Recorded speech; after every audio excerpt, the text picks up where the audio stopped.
where there was a historic outcome. I want to start with that real quick. I think there's so much news, so many things happening that oftentimes big, momentous moments get missed. What President Trump accomplished in NATO yesterday was game-changing and historic. A shift in burden sharing to European responsibility in NATO that most would have said was impossible at the beginning of his term. But he said NATO needs to pay up. They started in the first term, and here in his second term, we've accelerated that. 32 NATO countries committed to spending 5% of their GDP on defense, on actually investing in the NATO alliance. So I hope with all the ink spilled, all of your outlets find the time to properly recognize this historic change in continental security that other presidents tried to do, other presidents talked about. President Trump accomplished it.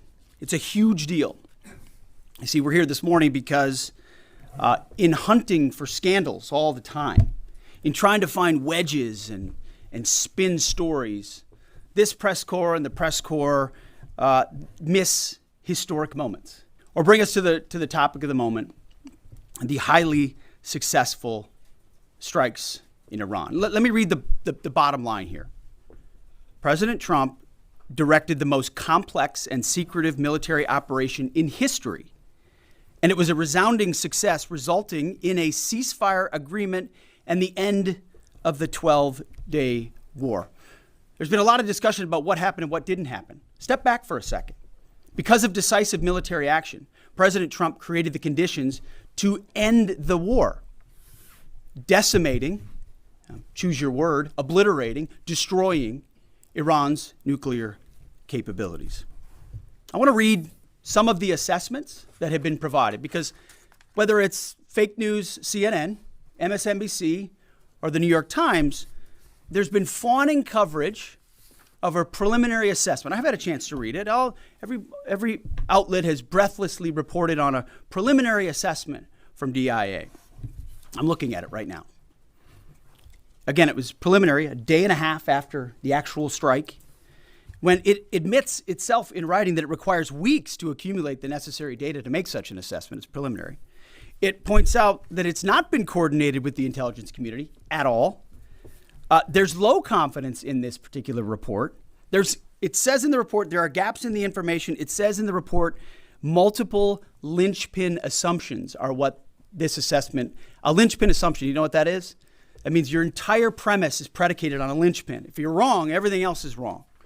And yet, and still, this report acknowledges it's likely severe damage. Again, this is preliminary, but leaked because someone had an agenda to try to muddy the waters and make it look like this historic strike wasn't successful. Because you, and I mean specifically you, the press, specifically you, the press corps, because you cheer against Trump so hard, it's like in your DNA and in your blood to cheer against Trump, because you want him not to be successful so bad, you have to cheer against the efficacy of these strikes.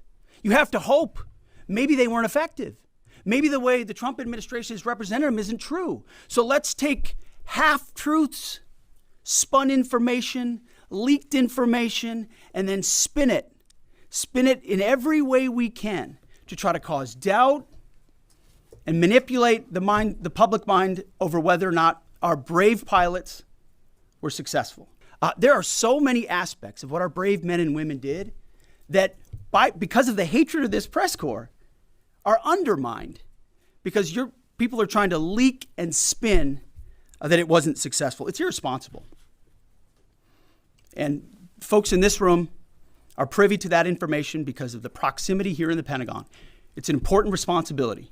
And time and time again, classified information is leaked or peddled for political purposes to try to make the president look bad. And what's really happening is you're undermining the success of incredible B-2 pilots and incredible F-35 pilots and incredible refuelers and incredible air defenders who accomplished their mission, set back a nuclear program in ways that other presidents would have dreamed.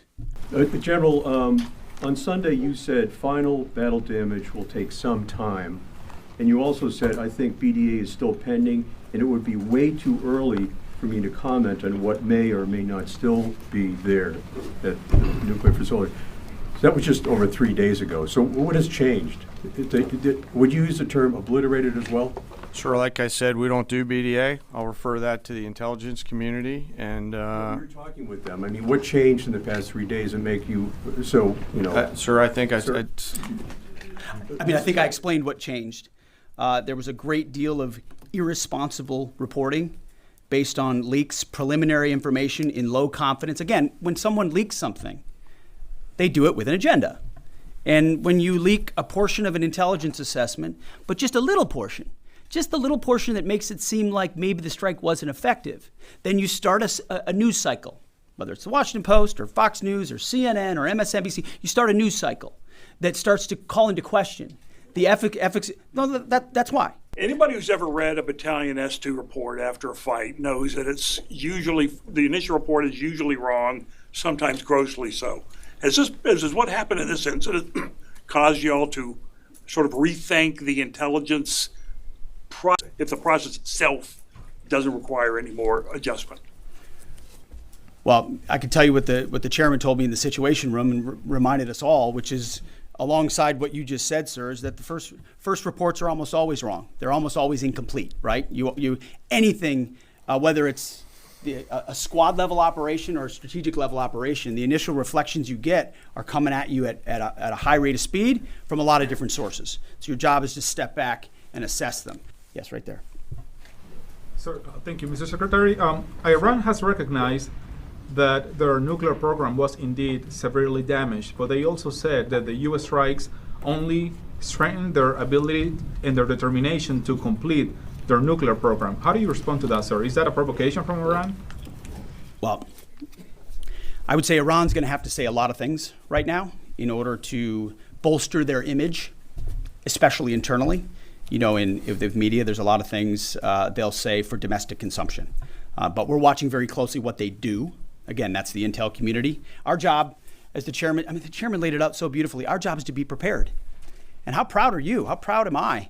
I didn't know the full story of those men and women 15 years ago who've been pointing at that target. That makes me proud to be an American. Just a quick question. There's public imagery available saying that highly enriched uranium was moved out of Fordo before the strikes. Is that accurate? Have you seen that? And Mr. Chairman, a question for you.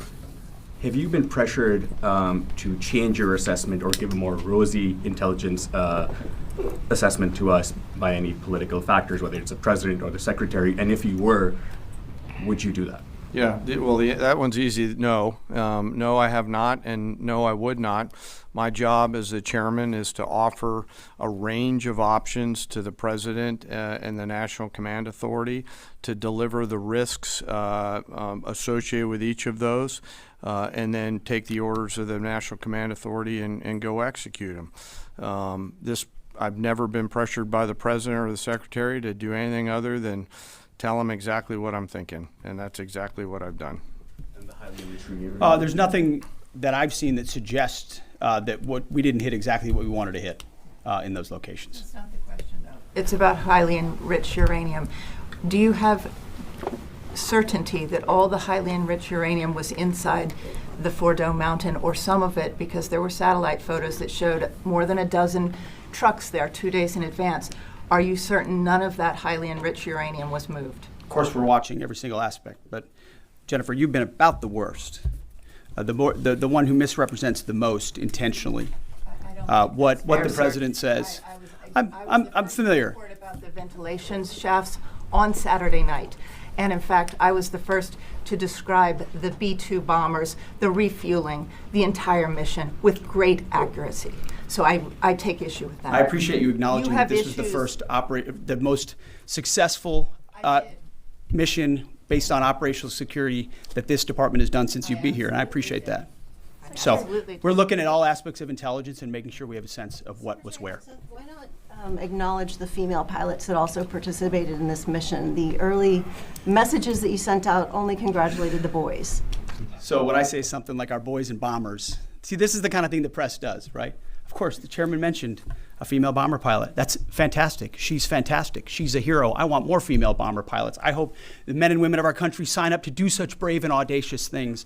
But when you spin it as, because I say our boys and bombers, as a common phrase. I'll keep saying things like that, whether they're men or women. Very proud of that female pilot, just like I'm very proud of those male pilots. And I don't care if it's a male or a female in that cockpit, and the American people don't care. But it's the obsession with race and gender in this department that's changed priorities. We don't do that anymore. We don't play your little games. Yes, Do you right know there. for certain that the uranium was removed from the facility before the B-2 struck? So I'm not aware of any intelligence that I've reviewed that says things were not where they were supposed to be, moved or otherwise.